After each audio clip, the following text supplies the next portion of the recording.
तुभ्यं नमः रविसमातव तेजकाय तुभ्यं नमः शशिसमुज्ज्वल वैभवाय तुभ्यं नमो दुरितजाल विनाशिनाय तुभ्यं नमो गुरुविराग शिवप्रदाय तुभ्यं नमो गुरुविराग शिवप्रदाय तुभ्यं नमो गुरुविराग शिवप्रदाय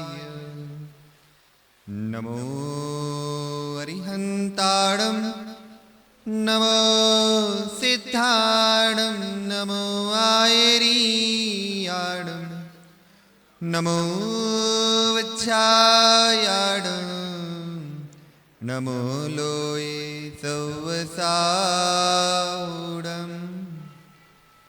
बोलिए अनंतानंद सिद्ध परमेष्टि भगवान की। आदि ब्रह्मा आदि विष्णु भूतनाथ भगवान की। वर्तमान ससनायक महावीर भगवान की। परम पूज्य समाधि सम्राट गणाचार्य मुनि विराग सागर जी महामुनिराज की। परम पूज्य पट्टाचार्य गुरुराचार्य विशुद्ध सागर जी महामुनिराज की। 3 कम 9 कोटि भावलिंगी मुनिराजों की जैन धर्म की।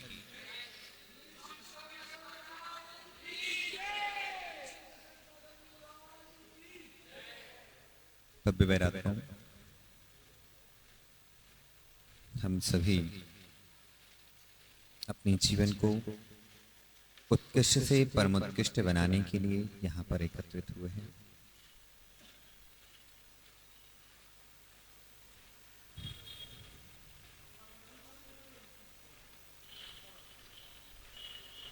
जब कोई पत्थर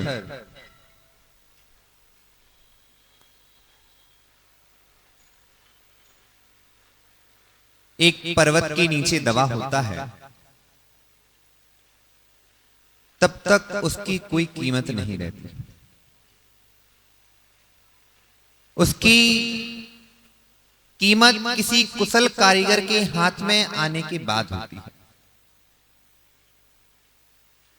और वह कुशल कारीगर यदि सही में कुशल कारीगर है तो उस पत्थर को जिस पर लोग पैर रख रहे थे, जिस पर कपड़े धो रहे थे, वह उस पत्थर को भगवान भी बना सकता है।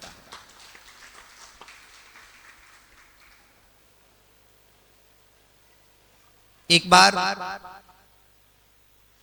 एक रास्ते के किनारे गुलाब का फूल था।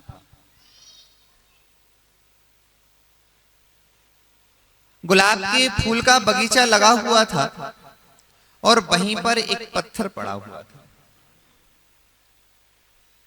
संजय भैया, जब उस पत्थर पर लोग आकर अपनी एड़ियां रगड़ रहे थे तो गुलाब इतराते हुए कहता है कि देख, तेरी क्या हालत है। तेरे ऊपर पैर रगड़े जा रहे हैं, एड़ियां रगड़ी जा रही हैं और तू ऐसा पड़ा हुआ है। मुझको देख, लोग मुझे देखकर प्रसन्न होते हैं। लोग मुझे देखकर प्रसन्न हो रहे हैं कि कितना सुंदर गुलाब है, कितना सुगंधित गुलाब है, जिसको देखकर आंखें तृप्त हो रही हैं। नितिन भैया, सबके दिन एक से और सब दिन एक से। वह पत्थर के दिन भी बदले। कुशल कारीगर मिला, उसने देखा, अरे ये तो कसौटी का पत्थर है। किसका पत्थर है? उसने उस कठौती के पत्थर को निकाला, उसकी प्रतिमा बनाई, प्रतिमा की प्रतिष्ठा हुई और वही फूल जो इतरा रहा था उसी प्रतिमा के चरणों में आकर चढ़ना पड़ा।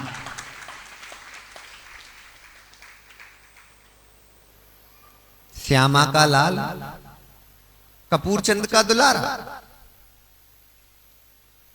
जब हम आचार्य भगवान विराग सागर जी महाराज की जीवनी पढ़ते हैं तो उसमें एक चीज देखने मिलती है कि व्यक्ति अपने अंदर कितनी सहनशीलता रखता है और कितना दृढ़ भावों को रखता है कि जो व्यक्ति अभी 16 साल पूर्ण नहीं किए और क्षुल्लक दीक्षा को धारण कर ले। अनुराग, हम तो 28, 29, 30 के हो गए, फिर भी आचार्य भगवान विराग सागर जी महाराज की दृढ़ता तो देखो कि जब आचार्य भगवान सन्मति सागर जी का विहार कराने गए और वहां जाकर चित्राबाई कहती है, मैनाबाई कहती है, यहां आ। बोलते क्या हुआ मां? बोले देख, यही अष्टानिका के पर्व चल रहे थे, अभी क्षुल्लक दीक्षा दिवस आने वाला है, यही अष्टानिका के पर्व चल रहे थे, कटनी से बिहार हुआ था। आचार्य भगवान से कहती हैं, अरविंद से कहती हैं, सुन एक काम करेगा? बोले क्या? देख, महाराज का नियम है, दीक्षा देकर ही हार करेंगे।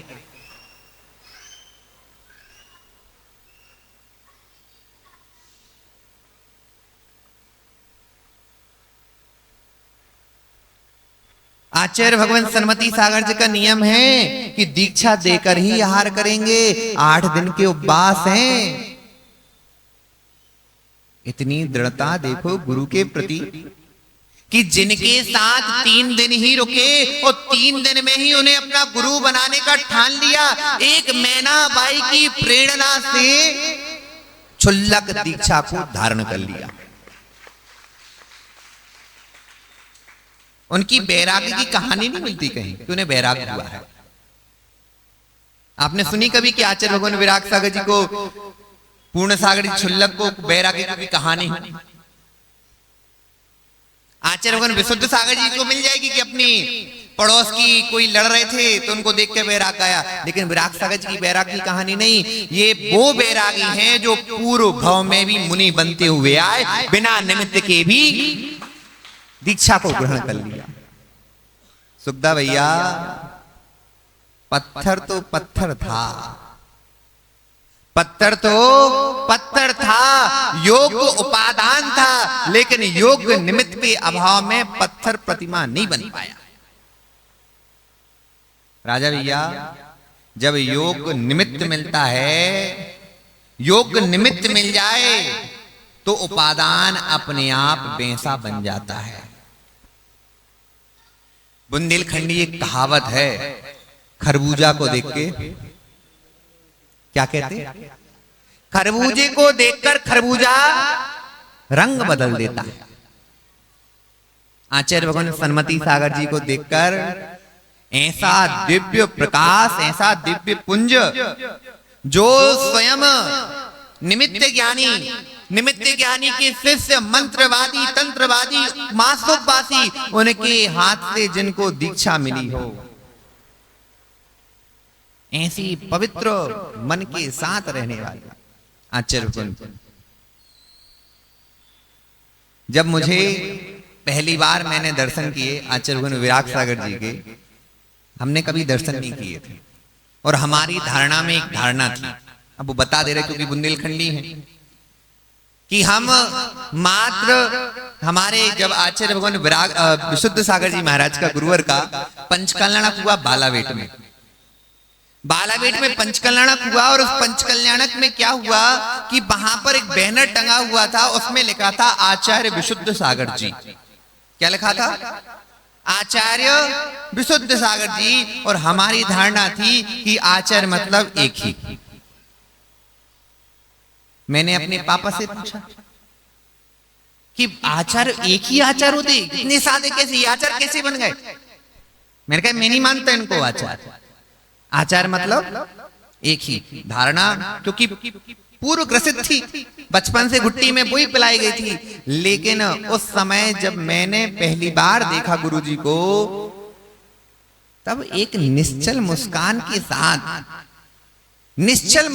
के साथ जो व्यक्ति, छोटे छोटे बच्चे उनके पास जा रहे हो, बूढ़े बूढ़े बच्चे उनके पास जा रहे हो, जवान जवान बच्चे उनके पास जा रहे हो, और फिर भी आचार्य पद का निर्वाह कर रहे हो, ऐसे आचार्य को देखकर मन में एक बात तो आई कि इनके गुरु को तो देखना है। उनके गुरु को देखना है। मैंने 2014 में पहली बार दर्शन किए हुए आचार्य भगवान विराग सागर जी के। जब मैं उनके पास गया तो उनको लू लग गई थी। तब हम आचार्य यहां से छतरपुर गए थे, वो देवेंद्र नगर में थे। तब मैंने देखा कि कोई व्यक्ति आचार्य होने के बाद अपने शिष्यों की बैयावित्ती करता है। बूढ़े बूढ़े शिष्यों की भी बैयावित्ती कर रहा। लालू, तुम्हारे दो चेला बन जाए तो तुम तो ऊपर नीचे ना देखो, तुम ऊपर चलोगे, हमारे चेला है तो आगे पीछे। लेकिन वो व्यक्ति देखो जिस व्यक्ति ने बूढ़ों का भी उद्धार कर दिया। संजय भैया, आज की जनरेशन ऐसी है, हमारे दो माता पिता को धक्का दो, हमारे दो माता पिता को धक्का दो। किड़किड़ करती हैं, बहुत किड़किड़ कर रही घर में। कुछ काम की ना काज के, अब दुश्मन होना नाच के हो गए। लेकिन आचार्य भगवान विराग सागर जी महाराज की महिमा तो देखो कि स्वयं चलती फिरती यूनिवर्सिटी और घूमते हुए उन वृद्धों की सेवा कर रहे हैं जिन वृद्धों की सेवा उनके बच्चों ने भी नहीं की हो। यति सम्मेलन हो रहा था 2017 का। 2017 का यति सम्मेलन हो रहा था झांसी करवा जी में। लालू भैया एक वृद्ध मुनिराज थे, आचार्य भगवान से उन्होंने कहा लघु शंका जाना है। आचार्य ने ठीक है चले जाओ। अब हुआ क्या कि कमंडल उठा नहीं पा रहे थे, हम लोग पीछे थे, तो आचार्य खुद गए और खुद ने कमंडल उठाया और उनका हाथ पकड़ा और लघु शंका कराने चले गए। इतनी सहजता सरलता जिस किसी में है उसका नाम आचार्य भगवान विराग सागर जी हैं। ध्यान रखना, जब मूर्ति बनती है तो लोगों का उसको देखने का नजरिया कुछ और होता है। जब मूर्ति बनती है तो लोगों का नजरिया कुछ और होता है, और जब मूर्ति बन जाती है तो नजरिया बदल जाता है। एक सोने की डली, सोना जानते हैं आप लोग? अभी स्टोप डेज की वाचना होने वाली है, आओगे आप लोग? कौन कौन आएगा? आओगे? लेकिन तुम लोग बिखरे बिखरे लोग हो, हमें बिखरे में मजा नहीं आता। राजा भैया, हमारे गुरुजी ने हमें सिखाया बेटा रोटी खाओ तो पूरी खाओ। संजय भैया, रोटी खाओ तो पूरी खाओ, नहीं तो खाओ मत, पानी पी के आ जाओ। बोले क्यों? क्योंकि सोनू भैया, जब रोटी का एक एक टुकड़े में स्वाद है तो पूरी रोटी का स्वाद कैसा होगा? तो आप एक बोले हम नए मंदिर के टुकड़े, एक बोला बाजार मंदिर के, एक बोला पारस धाम पंचायती के। भैया इकट्ठे आओगे? आओ के नहीं? हमें खंड खंड रोटी नहीं चाहिए, हमें अखंड एक टीकमगढ़ की रोटी चाहिए।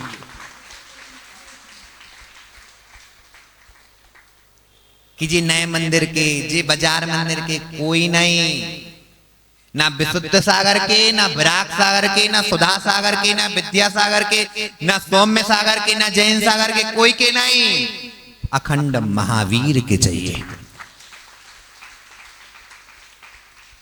आचार्य भगवान विराग सागर जी की सिर्फ यही क्वालिटी अच्छी लगती थी, उनकी यही गुण अच्छा लगता था कि वे खंड खंड रोटी नहीं खाते थे, वो अखंड रोटी ही खाते थे। राजा भैया, आप हमारे पास क्या को आए? प्रवचन सुनवे तो है, कुछ और भी प्रयोजन संग है। महाराज जी हम आए थे, चलो हमारे माज मंदिर में चलो। यदि हम संजय भैया बाजार मंदिर के लाजे आते तो जी हमारे बगल में आते का? काय माता आते? हाउ के नहीं? सबको कलेऊ मिल जाएगा, हाउ कूद दो, हाउ के नहीं। ध्यान रखना, जिसकी दृष्टि बड़ी होती है उसका जीवन भी बड़ा होता है। जिसकी दृष्टि बड़ी होती है उसका जीवन भी बड़ा होता है, और जिसकी दृष्टि छोटी होती है उसका जीवन कभी बड़ा नहीं हो सकता। लालू, यदि बड़े बनना है तो दृष्टि को बड़ा करना ही पड़ेगा। क्या हुआ, एक बार एक बगुला था। क्या था? बगुला था। और बगुला जाकर एक कुएं की मेंढ पर बैठ गया, मुंडेर पर। जैसे बैठा तो वहां पर बगुला विश्रांति कर रहा था, और विश्रांति करते करते वहां पर एक मेंढक था। तो मेंढक और बगुले ने आपस में बात करना प्रारंभ करी। बोले, कहां जा रहे हो? बोले, समुद्र की यात्रा करने जा रहे हैं। बोले, समुद्र कैसा होता है? बोले, बड़ा होता है। कितना बड़ा? बोले, बहुत बड़ा। बोले, एक हाथ पसारा। बोले, इतना बड़ा? बोले, नहीं। फिर दूसरा हाथ बड़ा पसारा। बोले, नहीं। फिर तीसरा पैर पसार दिया। बोले, इतना भी नहीं। फिर चौथा पैर पसार दिया। पैर पसारने के बाद कहा, इतना भी नहीं, इससे बड़ा। उसने एक जगह से दूसरी जगह छलांग लगाई, और जैसे ही छलांग लाई, बोले, इतना? बोले, इतना भी नहीं। तो वो कहता है, हाथ पसारा, पैर पसारा और पसारा गात, समुद्र है बहुत बड़ा, ये कहने सुनने की बात। क्यों? वहां कूप मंडूक था। क्या था वह? कूप मंडूक था। बाहर की दुनिया नहीं देख पा रहा था। जो लोग बाहर की दुनिया को नहीं देखते, कूप मंडूक बने रहते हैं, उनका विकास नहीं हो पाता। उसने क्या कहा? हाथ पसारा, पैर पसारा और पसारा गात्र, समुद्र है बहुत बड़ा, कहने सुनन की बात। यही कहने सुनन की बात हो जाती है। अनुराग, गुरुजी सिखाते हैं, दृष्टि बड़ी करो। क्या करो? दृष्टि बड़ी करो। छोटे छोटे से में बटे रहोगे, पिटते रहोगे। लौड़ुआ जी, छोटे छोटे में बटते रहोगे तो पिटते रहोगे, और इकट्ठे हो जाएंगे तो पीटते रहोगे। समझ में कुछ है? हमने क्या कह दिया? हाँ, आ गई कि नहीं? हो कि नहीं? जब घर में सास हो, नंद हो, भौजाई हो, और घर में सब मर्द हो ज्यादा, और यदि मर्द अच्छे दमदार हो, पुरुष दमदार हो, तो अपनी अपनी चलाते हैं। यदि सास, बहू और नंद इकट्ठी हो जाए तो घर के पुरुष भी सरेंडर हो जाते हैं। होते कि नहीं होते? क्यों? क्योंकि संगठन में और अकेले में। सोनू भैया, जब हम कहीं जाते हैं और आपकी संख्या दिखती है तो लोग डर जाते हैं। अभी 2 तारीख को गिरनार की यात्रा होनी थी। तुम्हारा खौफ देखो, तुम्हारा खौफ देखो कि तुम्हें नहीं बुलाया उनने, मीटिंग कर ली। बोले, भैया इनकी बहुत फौज आ रही है, तो पुलिस वालों को लगा दिया, सब कर दिया, फिर भी नेमिनाथ के दर्शन करने से रोक नहीं पाए। हम शांत हैं, हम शांत हैं, हम अहिंसकवादी हैं, लेकिन ध्यान रखना, हमारी अहिंसा नपुंसकता नहीं है। हमारा श्रावक 3 प्रकार की हिंसा करने का अधिकारी है। कितने प्रकार की? मुनिराज 4 प्रकार की हिंसा का त्याग करते हैं, लेकिन हमारा श्रावक 3 प्रकार की हिंसा करने का अधिकारी है, और हिंसा करने में पाप भी नहीं लगेगा। अब कहना महाराज क्या बोल रहे हैं? संकल्पी हिंसा करोगे तो पाप होगा, यदि विरोधी हिंसा कर रहे हो तो उसमें पाप। आरंभी उद्योगी हिंसा भी तो करते हैं। जब हम पर आंच आएगी तो हम अपने धर्म की रक्षा के लिए इकट्ठे हो जाएंगे। कल कोई बोल रहा था, राजा भैया महाराज जी बच्चे अब मंदिर नहीं आते, बच्चे अब मंदिर नहीं आते, कैसे आए, कैसे आ जाएं? ऊपर जो बैठे हैं वो आने दें तब ना। संजय भैया जब पिता को पता चल जाए कि हमारा पुत्र योग्य हो चुका है तो स्वतः ही गद्दी को छोड़ देना चाहिए, नहीं तो औरंगजेब ने अपने पिता को भी जेल में डलवा दिया था।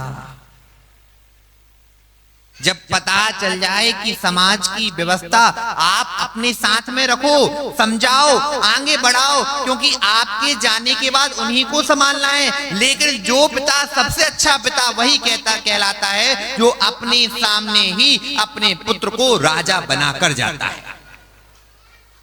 फिर बाद में लड़ाई नहीं होती।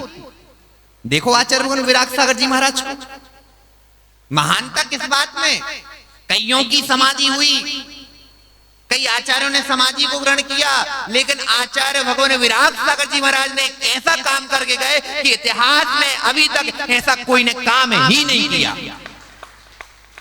स्वयं के रहते ही स्वयं के शिष्यों को आचार्य बना दिया। लोग कहते थे रेवड़ी बांट रहे हो, भैया वो रेवड़ी नहीं थी,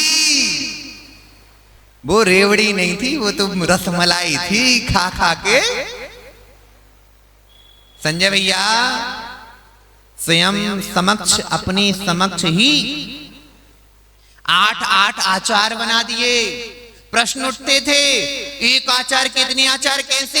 भैया भद्रबाहु स्वामी और भद्रबाहु स्वामी के समय में खुद भद्रबाहु स्वामी 11 आचार्यों को अपने संग में रखते थे। कितने आचार्यों को? विशाखाचार्य, स्तुवदलाचार्य, गुणाचार्य, बहुत सारे आचार्य एक साथ रहते थे। संघ बड़ा था, व्यवस्थाएं बड़ी थी, और जो योग्य हो जाता है उसको योग्यता आने पर उस चीज का व्यापार करा देना चाहिए। और योग्यता होने पर यदि आप वो कार्य नहीं करा रहे हो तो आप उसकी हत्या कर रहे हो। क्या कर रहे हो? हत्या कर रहे हो, उसकी योग्यता की हत्या कर रहे हो। आचार्य भगवान विराट सागर जी की दूरदृष्टता तो देखो।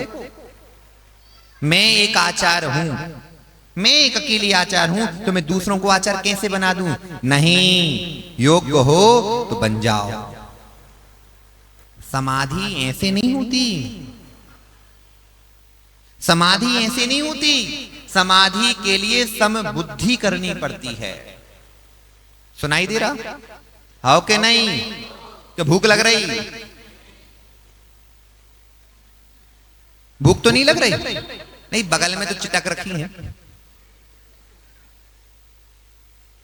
समाधि, एक बार बोलना सब लोग, समाधि, समाधि, समाधि, समाधि, समाधि, समधि। धी यानी बुद्धि, धी यानी और सम यानी समान बुद्धि। जिसने अपनी समान बुद्धि कर ली है वही समाधि कर सकता है।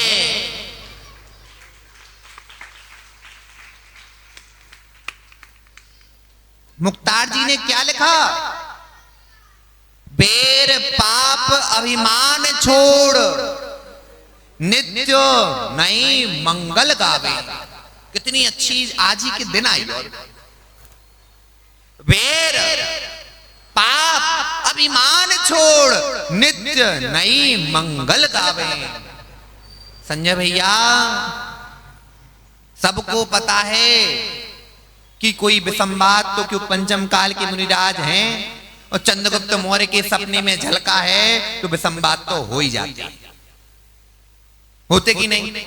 लेकिन आचार्य विराट सागर जी महाराज की कितनी कितनी कितनी संबुद्धि थी कि उस जीव का समाधि मरण होना था, होना था, होना था, तो उसने पहले ही जिन जिन से विकल्प थे उनसे क्षमा कर ली। पूज्यवर आचार्य भगवान वसुनंदी जी, निर्णय सागर जी, उन्होंने भी महाराज कोई बात यदि हो तो सल को छोड़ दो। आचार्य भगवान विद्यासागर जी महाराज के सुशिष्य मुनि पुंगव सुधा सागर जी से नमोस्तु प्रति नमोस्तु हो गई। उन्होंने भावनाएं भाई कि हम आपकी स्वास्थ्य की कामना करते हैं। यदि कोई व्यक्ति बैर छोड़ दे, अभिमान छोड़ दे, तो सही में नित्य नए मंगल गाए जाते हैं।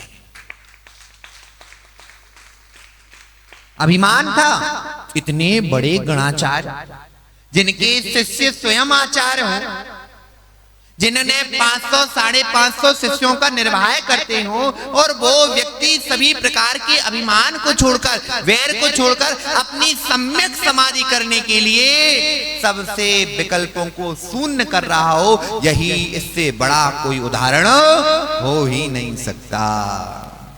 लेकिन समय हो गया है। भावना सिर्फ इतनी ही भाना साहिल, भावना सिर्फ इतनी ही बाना कि कुछ हो सके या अथवा ना हो सके, सबका भला हो, सब सुखी रहें और हमारा भी भला हो। सब सुखी रहें, हमारा भी भला हो। आचार्य भगवान ने कितनी समाधियां कराई, इतनी समाधियों का फल ये था कि स्वयं की समाधि में उन्हें किसी की बैया वित्ती की जरूरत नहीं पड़ी।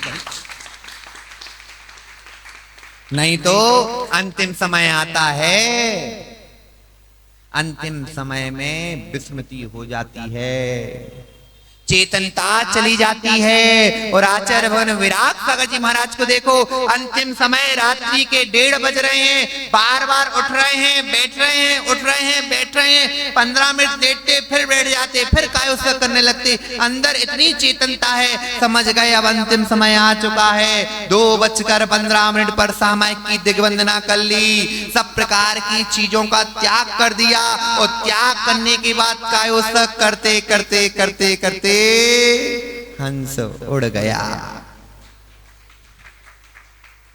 कितनी सम्यक समाधि।